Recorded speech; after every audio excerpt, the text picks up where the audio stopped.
My sister Claire stood in our father's study, laughing as she ran her fingers across his mahogany desk. "Face it, Kelly," she said, her voice dripping with contempt. "Dad's leaving me everything, the mansion, the business, the real legacy. You'll be lucky if you get his old fishing rod." I should have been angry. Instead, I smiled. Because 3 days earlier, I'd sat in a lawyer's office and learned the truth about what our father had really planned. And Claire? She had no idea what was coming. But before I tell you how this all unfolded, if you've ever felt underestimated by your own family, if you've ever been told you weren't good enough, hit that subscribe button right now.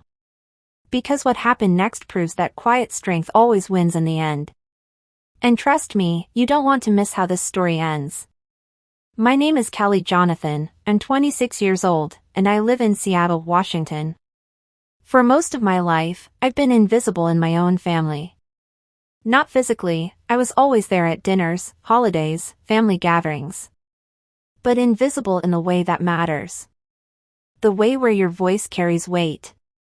The way where people actually listen when you speak. My sister Claire is 32. She's everything our family valued, charismatic, ambitious, commanding. She joined our father's commercial real estate company, Ramirez and Associates, right out of business school. Within 5 years, she was his right hand. Within 8, she was running half the operation. Me? I became a social worker. I'll never forget the day I told Dad about my acceptance into the University of Washington's social work program. We were having dinner at the mansion, the sprawling estate in Madison Park that had been in our family for 3 generations. Claire was there, along with my younger brother Scott, who was 17 at the time. "Social work?" Claire had said, setting down her wine glass with a sharp click. "Kelly, that's sweet. Really? But don't you want to do something that actually builds wealth? Something significant?" "Helping people is significant," I'd said quietly. Dad, Jonathan Ramirez, had simply nodded, his expression unreadable. He was a man of few words, built his empire through action rather than conversation. "If that's what you want to do, Kelly, then do it well," was all he said. Claire had smirked. That smirk became familiar over the years. Fast forward to last month. Dad had been sick for 6 months, stage 4 pancreatic cancer. We all knew it was coming, but knowing doesn't make it easier. The mansion became a revolving door of hospice nurses, family members, and business associates paying their respects. Claire practically moved in. She'd take meetings in Dad's study, managing the business while he was bedridden upstairs. To anyone watching, she looked like the devoted daughter, selflessly keeping the family empire running. But I saw the way she'd positioned herself. Every conversation with Dad somehow circled back to the business. Every update came with a subtle reminder of how indispensable she was. "Dad, I finalized the Kane Tower deal today," she'd say, perched on the edge of his bed. $40 million project. "I negotiated it just like you taught me. The company's in good hands, I promise." I'd visit Dad in the evenings, after my shifts at the community center in Rainier Valley where I worked with homeless youth. We didn't talk about business. We talked about Mrs. Chin from his old neighborhood, about the Mariners season, about a red-tailed hawk he'd seen from his window. "You're doing good work, Kelly," he told me one evening, his voice weak but steady. "Real work. The kind that matters." "Claire thinks I wasted my potential," I said, not bitterly, just stating a fact. Dad smiled, that rare smile that crinkled the corners of his eyes. "Claire thinks a lot of things. Doesn't make them true." 3 weeks before Dad died, the family gathered for Sunday dinner. It was supposed to be a nice evening. Scott flew in from Portland where he'd been working as a software engineer, and even our Uncle Stefan made the trip from Spokane. Somehow, the conversation turned to the future of Ramirez and Associates. "Obviously I'll be taking over completely," Claire said, not even posing it as a question. "I've been running operations for 2 years now. The transition will be seamless." "Has Dad actually said that?" Scott asked. Claire waved her hand dismissively. He doesn't have to. It's obvious. I'm the only one qualified. Unless you think Kelly's social work degree prepared her to manage a $100 million real estate portfolio? Everyone got quiet. I felt my face flush. I'm just saying, Claire continued, warming to her theme, we all have our roles. Scott has his tech thing. Kelly has her charity work. And I have the business. That's how Dad built his legacy, by recognizing people's strengths and limitations. Claire, Uncle Stefan said warningly. But she wasn't done. I'm actually glad Kelly found something she's passionate about, even if it doesn't pay well. At least she won't feel left out when the will is read. I'm sure Dad left her something meaningful. Maybe his old fishing rod, or some books, or... That's enough, I said quietly. Claire blinked, as if surprised I'd spoken. I'm not being mean, Kelly. I'm being realistic. You chose a different path. That's fine. But you can't expect. I said that's enough. The table went silent. I never raised my voice, never caused scenes. But something in my tone made Claire actually stop talking. Dad didn't say anything. He just watched me with those sharp eyes that missed nothing, even when his body was failing. 5 days before Dad died, I got a call from Brian Fernando, Dad's attorney for 30 years. Kelly, your father asked me to meet with you, Brian said. Alone. Can you come to my office tomorrow? My heart sank. This was it, the awkward conversation where I'd be told I was getting some token inheritance while Claire got everything that mattered. I almost said no. Almost told Brian to just send me whatever paperwork needed signing. But something in his voice stopped me. Tomorrow at 2, I agreed. Brian's office was in a high-rise downtown, with a view of Elliott Bay that probably cost more per square foot than my entire apartment. He greeted me warmly, gesturing to a leather chair across from his massive desk. How are you holding up? He asked. I'm okay. It's hard, watching him fade. Brian nodded sympathetically. Then he opened a thick folder. Kelly, I need to share something with you. Your father updated his will 8 months ago. He was very specific about the timing of this conversation. He wanted you to know the details before he passed, but not so far in advance that it would create family tension during his final months. I braced myself for disappointment. Your father is leaving you 60% ownership of Ramirez and Associates, Brian said calmly. Claire will receive 30%. Scott will receive 10%. I stared at him. The words made no sense. I'm sorry, what? 60%. Controlling interest. You'll be the majority shareholder and, if you choose, the managing director. But I don't. Claire runs the company. I'm a social worker. There must be some mistake. Brian smiled gently. There's no mistake. Your father was very clear. He also left detailed letters for each of you, to be delivered after his passing. But he wanted you to have time to prepare for what's coming. Why would he do this? I don't know anything about running a real estate company. Kelly, I've known your father for 3 decades. He doesn't make impulsive decisions. If he's trusting you with this, he has his reasons. Brian pulled out another document. He also established a substantial trust fund for you, separate from the business assets. And yes, you're inheriting the mansion. I felt dizzy. The mansion? Claire always said. Claire said a lot of things, Brian interrupted gently. Jonathan heard all of it. He made his choices accordingly. I know what you're thinking right now, this sounds too good to be true, right? Like some kind of fairy tale revenge fantasy. But if you've stuck with this story so far, you deserve to know exactly how this played out. Hit that subscribe button now, because what happened when Claire found out about the will? That's when things got really intense. And the way my father planned for every possible outcome will absolutely blow your mind. Dad died on a Tuesday morning, with all of us present.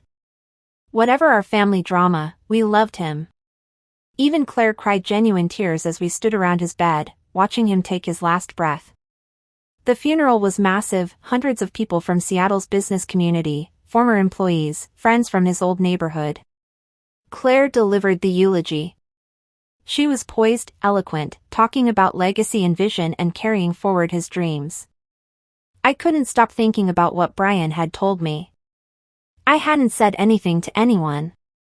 Dad wanted it that way. The will reading was scheduled for 1 week after the funeral.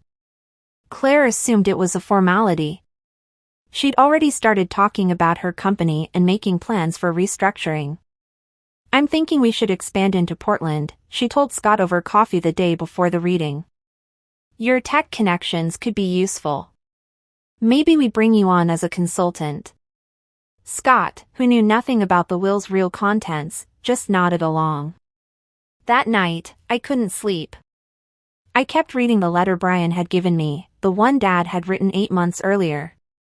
"My dearest Kelly. Asterisk by the time you read this, Brian will have told you about my decision regarding the business. I imagine you're confused, maybe even angry that I'm putting this burden on you, asterisk. Asterisk, but here's what I've learned in 73 years, success isn't about who talks the loudest or who's most ambitious. It's about who understands that business is ultimately about people, their needs, their dreams, their trust, asterisk. Asterisk, I built Ramirez and Associates by creating affordable housing when no one else would. By revitalizing neighborhoods that others had given up on. By understanding that buildings are just structures until people make them homes, asterisk. Asterisk, Claire is brilliant.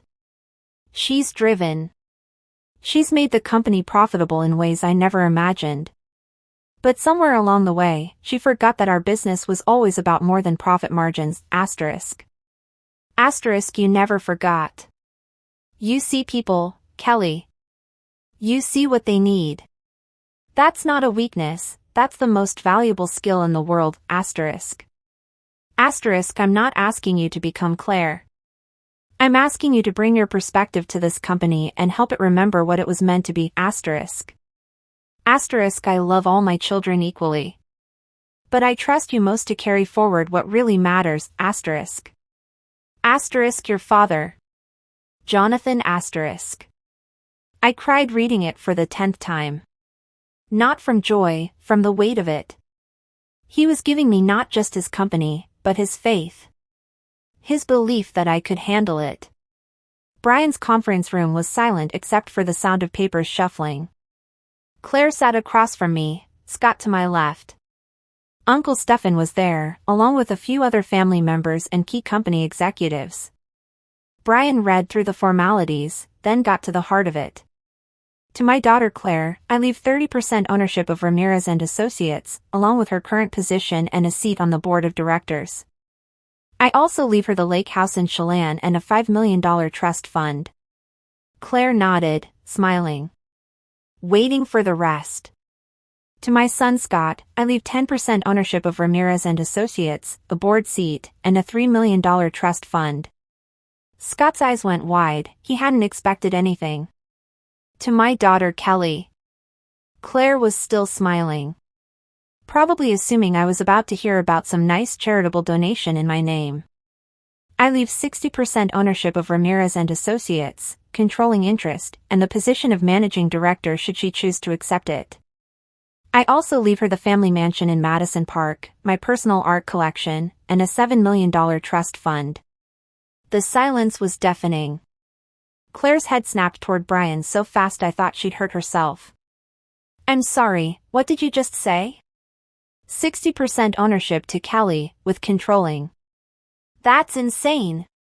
Claire stood up, her chair scraping loudly against the floor. There must be a mistake. Dad wouldn't, I've been running that company for years. Kelly doesn't know the first thing about real estate. Brian remained calm. There's no mistake, Claire. Your father was very specific. When was this will written? Was he already sick? Because if he was impaired. 8 months ago, Brian said firmly. He was fully competent, and I have medical documentation to that effect. This will is ironclad. Claire turned to me, her face flushed with rage and disbelief. You knew. You've known, haven't you? That's why you've been so quiet. I found out a week before Dad died, I said softly. And you didn't think to mention it? Didn't think I deserved to know? Dad asked Brian to tell me privately. He wanted. I don't care what he wanted. Claire's voice was shrill now, all her composure gone. This is my company. I've sacrificed everything for it. I've worked 80-hour weeks. I've landed every major deal for the past 5 years. And he's giving it to you? To someone who doesn't even work there? Claire, please sit down, Uncle Stefan said gently. No. This is wrong.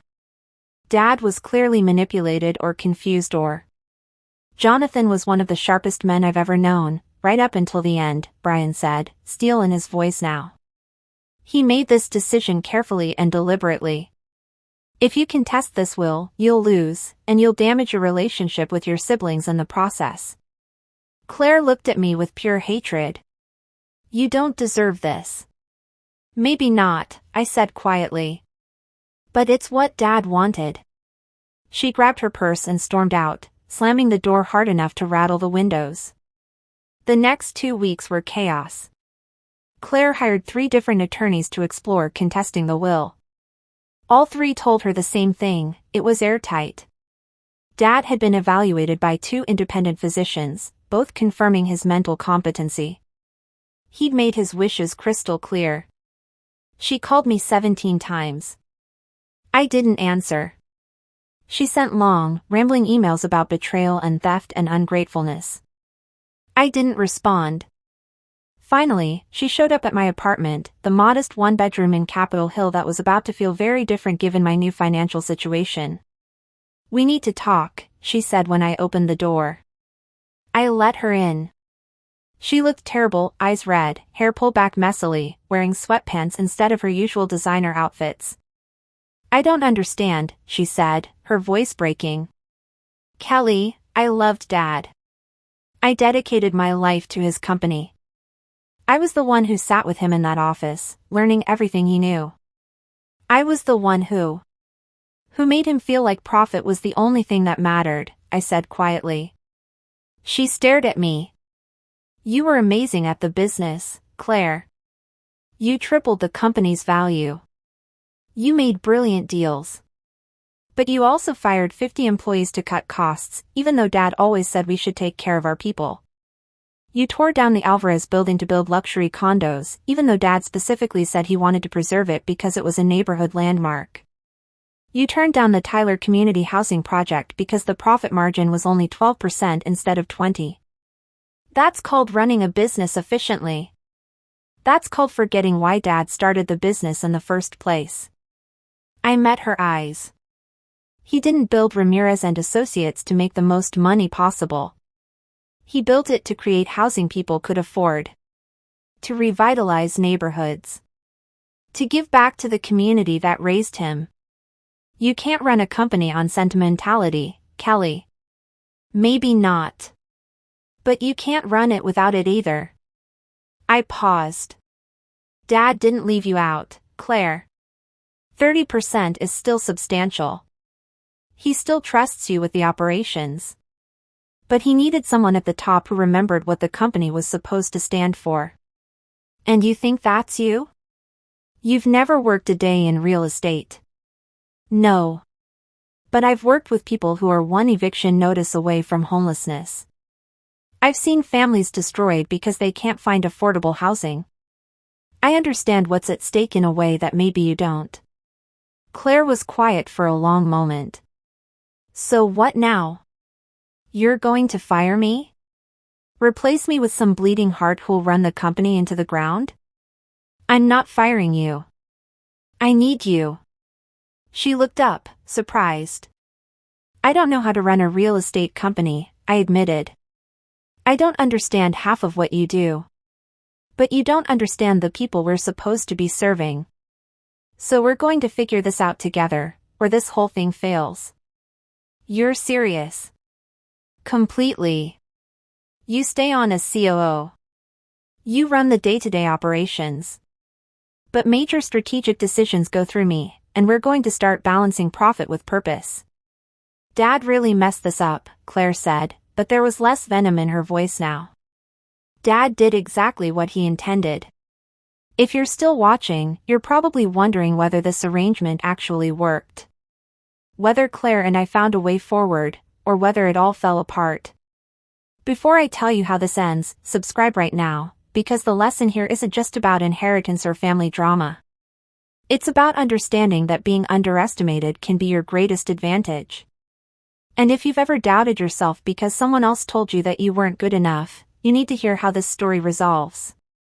It wasn't easy. Claire and I clashed constantly in those first months. She wanted to pursue a massive luxury development in Bellevue. I wanted to invest in affordable housing in South Seattle.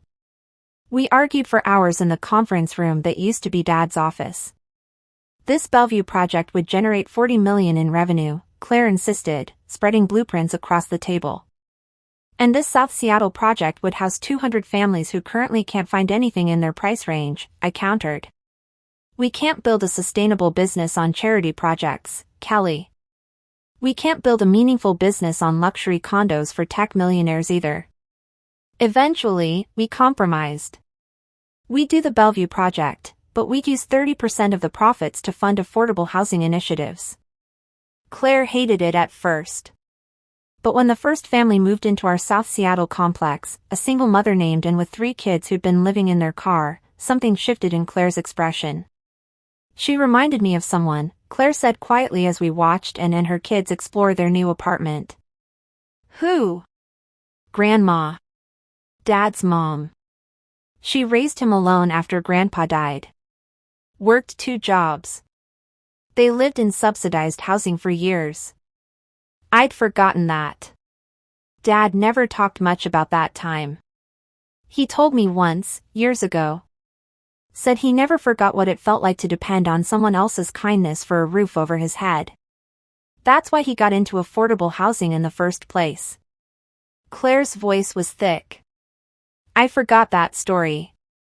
I forgot why any of this mattered beyond the bottom line.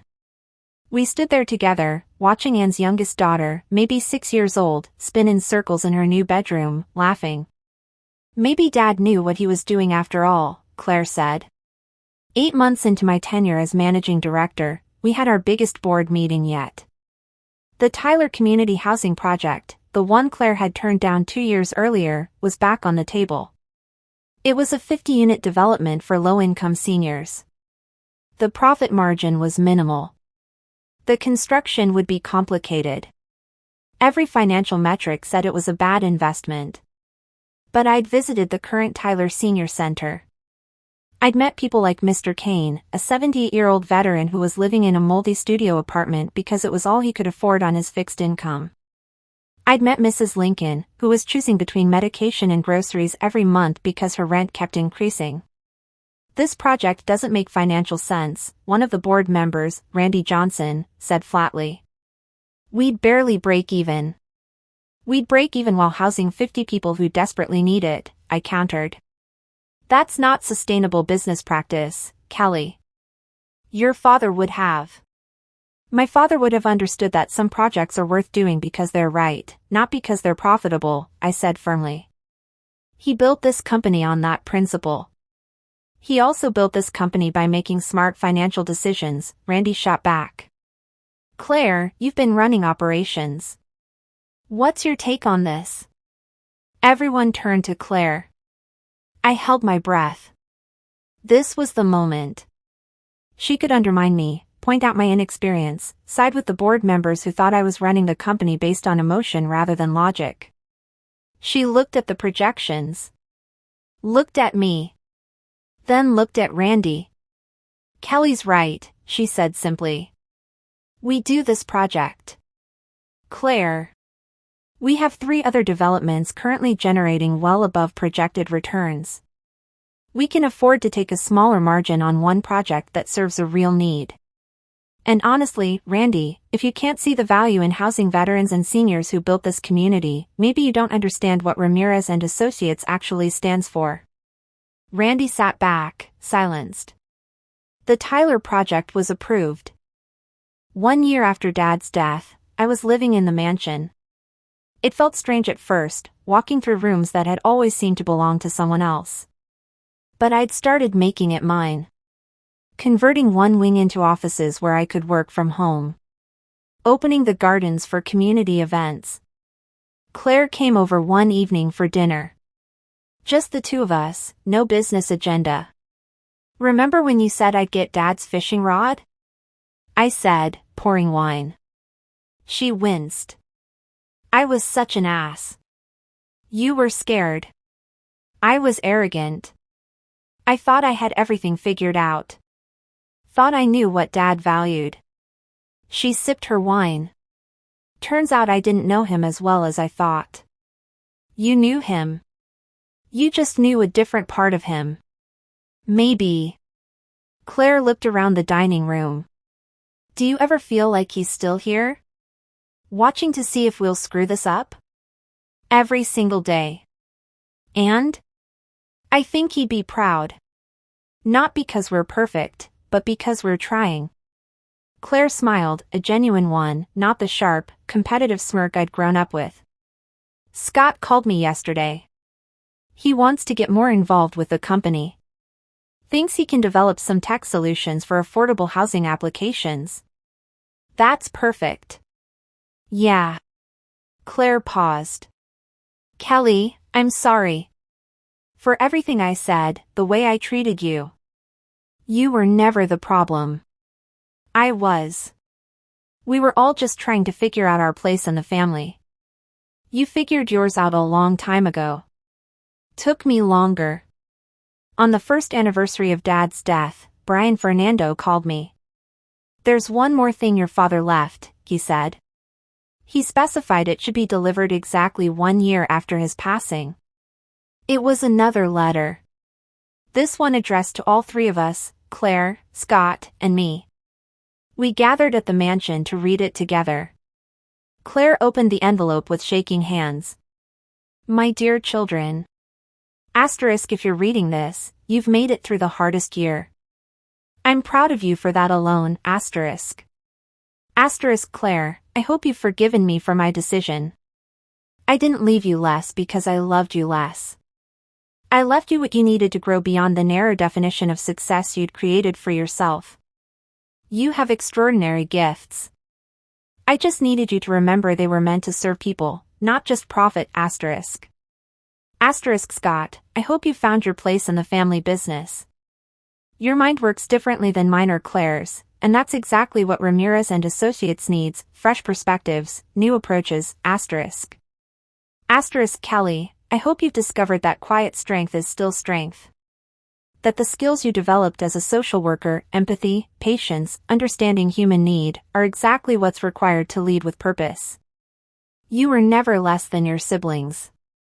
You were just different, and that difference is precious, asterisk.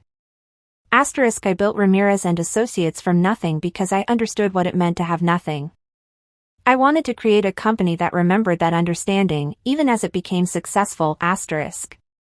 Asterisk I'm betting on the three of you to carry that forward together.